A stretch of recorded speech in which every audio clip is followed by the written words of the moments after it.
Where were you while the rest of us were eating together? I don't recall being obligated to report my whereabouts to you. Did you go find another hidey hole to read in? You need to change your ways, you know. You can't survive on books alone. Surviving on meals paid for by you would be harder still. You? Whatever. It doesn't take a genius to guess what you've been up to. You were investigating Sachin, weren't you? It was obvious from your notes. However, I don't believe his research alone would have been enough to pique your interest.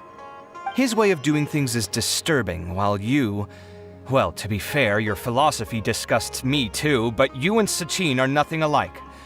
I don't imagine your views intersect at all. Egoism and nihilism are not the same thing. My personal interests aside, Sachin's legacy is not entirely meaningless. He conducted experiments on a great scale and left his findings behind.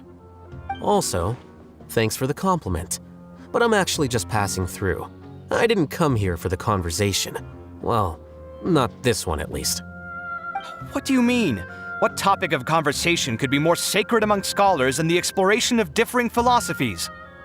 Well, based on what I've learned, Sachin and his disturbing way of doing things, as you put it, is very likely to have met your father 20 years ago. What did you say? Wait, so... No. Surely that doesn't mean... So that's why he thought I looked familiar.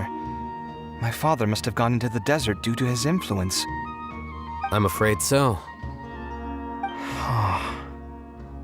Good thing I shattered that diadem.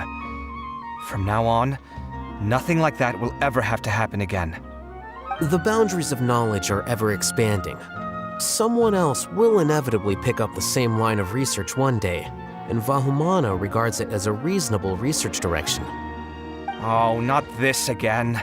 Even if you're right and people are bound to fall into the same intellectual traps, things won't necessarily go the same way again next time. You have to admit that the actions of one individual don't always predict the behavior of the group, and vice versa. Take Sachin, for instance. He's quite an anomaly. And so is the one who stopped him. You.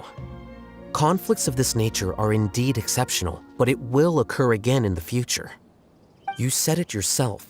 The actions of one individual cannot predict the behavior of a whole group. You know that not everyone would have chosen as you did.